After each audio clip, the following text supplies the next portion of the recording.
Mas eu vou voltar àquele primeiro grupo, que constitui a grande parte da população carcerária. Esses indivíduos são irrecuperáveis. Seria por isso que os Estados Unidos agem dessa forma de prisão perpétua, de execuir lá dar uma punição mais severa, né? Até, Pena de morte, né? A gente sabe, morte. ou até a castração química, né? Que existe, é normal para eles lá. Então, seria essa demanda que eles têm por esse estudo que eles já conceberam que não é uma forma de recuperar esse indivíduo para a sociedade? Então, o que a prática diária da vida social nos prova? Que indivíduos com mais de 35 anos delinquem menos que indivíduos mais jovens que 35 anos, certo? Por que eu estou falando isso? Porque esse indivíduo, à medida que ele vai envelhecendo, o custo do crime vai ficando maior para ele. Aí volta a teoria econômica do crime. O custo do crime vai ficando maior para ele, certo? E aí, esse cara é colocado nas estatísticas do povo que defende essa narrativa como, olha só, esse indivíduo, ele esteve no sistema carcerário e aí não voltou mais a delinquir. Na verdade, não vale mais na verdade, a prática a prática policial, ela mostra o contrário. Ela mostra que esses indivíduos migram para atividades criminosas mais vantajosas dentro da teoria do crime. Ele vai passar a agir nos bastidores do crime. Ele vai passar a gerenciar. Ele vai financiar atividades criminosas. Certo? Ele sai da cena do crime por quê? Porque ele não quer voltar para o sistema penitenciário. Passa a ser um gestor. Por quê? Porque o custo do crime já está mais elevado para ele à medida que ele envelhece. Isso não tem nada a ver com recuperação, com ressocialização, porque ele ficou preso e ele teve saidinha temporária, e ele teve visita íntima, e ele trabalhou... Não foi uma melhoria que o Estado proporcionou, foi algo que ele achou para se encaixar na sociedade. E esses indivíduos são irrecuperáveis. O próprio Dr. Gicovati faz uma menção para dizer assim, que não é 100%, vamos dizer assim, ele diz o seguinte, que esses indivíduos, se em algum momento esses indivíduos adquirirem uma consciência real, entendeu? Eles, então, mudariam e passariam a ter uma índole boa. Cara, é só para não dizer assim que é 100% irrecuperável. Você entendeu? Por quê? Por quê? Porque realmente você vai encontrar uma pessoa ou outra. Mas a exceção, ela só comprova que existe uma regra. A gente não deve se pautar pela exceção. Né? É que nem indivíduos, por exemplo, que abandonam o crime por adesão a uma fé. Na primeira decepção que ele tiver com a fé, ele volta a delinquir. Ele volta.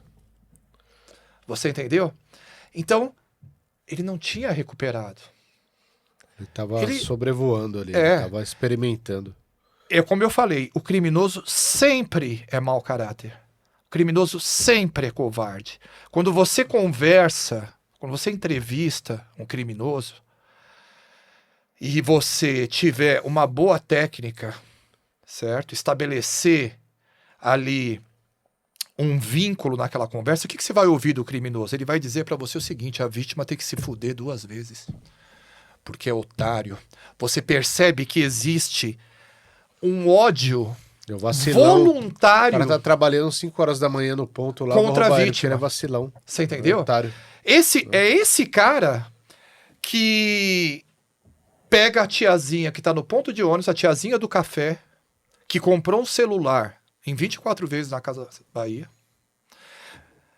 mete uma arma na cabeça dela, leva o celular dela embora. Você entendeu? Aí você vê um grupo relativizando isso porque ele foi contaminado pelo capitalismo, ele tem uma coisa, você tem uma coisa que ele não tem, etc. Aí, e tal. aí entra, é absurdo. É absurdo. Não é o que a prática mostra, não aí... é questão de ideologia. Entendeu? Eu não vou falar em ideologia em momento algum aqui, cara, porque o que é a ideia?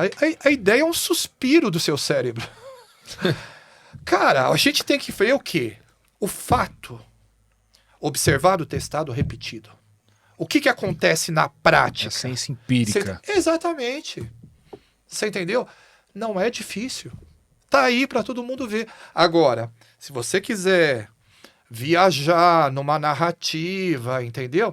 Você vai encontrar 1000 justificativas, você vai encontrar... Cara, você dizer que o ladrão, que o criminoso tem recuperação, é mais ou menos como você acreditar que a Terra é plana. Sabe, é a mesma coisa. É um delírio. É loucura. É um delírio. Esses 30 anos... Desculpa te cortar. Fica à vontade. Esses 30 anos com a experiência vivida ali e com base nesse vasto conhecimento que o senhor tem sobre a criminologia, conseguiu comprovar não só na teoria, mas na prática. Na prática. Na prática. Na prática. Que é uma coisa totalmente diferente. É diferente. Mas tá aí para todo mundo ver. Entendeu? É que você pode relativizar. Né? Não é matemática, não é química, não é física. Né? Você pode relativizar.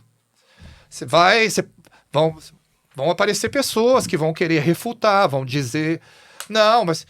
Agora, quem viveu na prática ali sabe que esses indivíduos são um perigo para a sociedade, um perigo para o seu semelhante, um prejuízo para a sociedade. Não agrega absolutamente nada. Não é cultural, e prejuízo em todos os sentidos, né? Até mesmo a questão financeira e tudo. Tudo. Né? No último podcast a gente estava até falando sobre o custo que tem um presidiário, que gera para o Estado e etc. Cara, veja só. Eu tenho um grande amigo, assim, que eu considero como se fosse um irmão. Esse cara, ele foi menor abandonado. Ele foi abandonado bebê. Largaram ele na porta de uma casa. Beleza? A pessoa pegou e fez o quê? Levou, na época, era chamada de FEBEM. Ele viveu na FEBEM de bebê aos 18 anos, até os 18 anos, né? Que as pessoas tinham uma ideia também equivocada de que a FEBEM era só para menor infrator. Não, a FEBEM abrigava menor abandonado e menor infrator. Ele foi criado lá. Cara, esse cara fez carreira na polícia, constituiu família, criou os filhos. Eu o conheço há quase 30 anos. Ele tem uma conduta de vida ilibada. E não é porque ele quer, não. Discreto, humilde, silencioso, trabalhador, digno. Cara, ele foi criado na FEBEM. Então, como você vem com uma narrativa de que não, são o meio corrompe, como etc. você vai dizer um negócio desse se na prática você está vendo? Agora, é claro que, assim como ele, existem muitos outros casos. Sim, sabe? Cada um são ele são mesmo pontuais, conta, né? Dos que ele conheceu lá, aqueles pontuais. Que delinquiram e aqueles que, como ele, também. Uma curiosidade. Eu tive um professor na faculdade que a gente entrou num debate uma certa feita que foi assim, quase que saiu na mão. Eu ia falar isso. Ele era de direitos humanos. E ele veio com essa narrativa. E tem até uma teoria da criminologia que explica que quando você pega o sal e o açúcar e você mistura, vai se tornando homogêneo e acaba um aderindo ao outro. Sim. Ele quis justificar que o fato de uma pessoa nascer na comunidade, vivenciando, a criminalidade, aonde aquilo... E tem as teorias também que o crime ele é aprendido e etc, etc.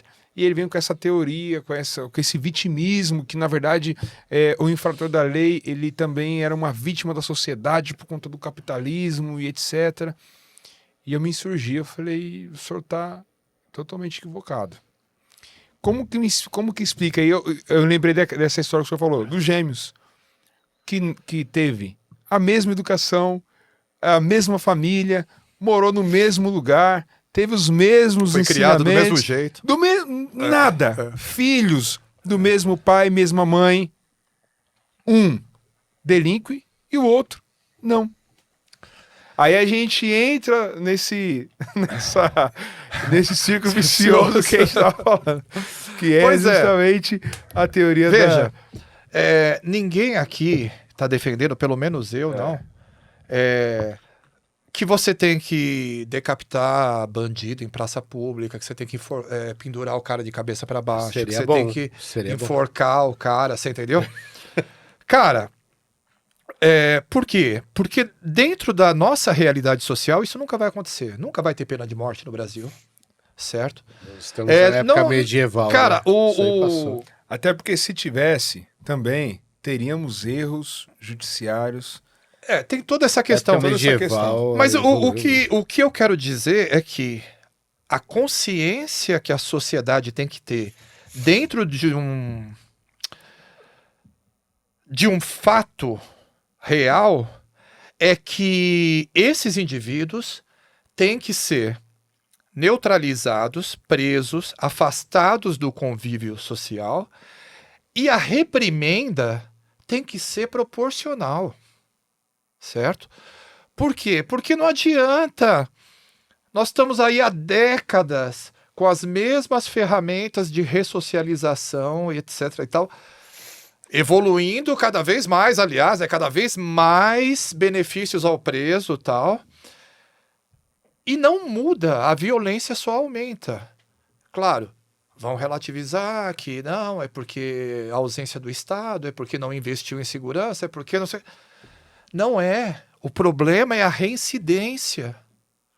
Você ser policial no Brasil é enxugar gelo.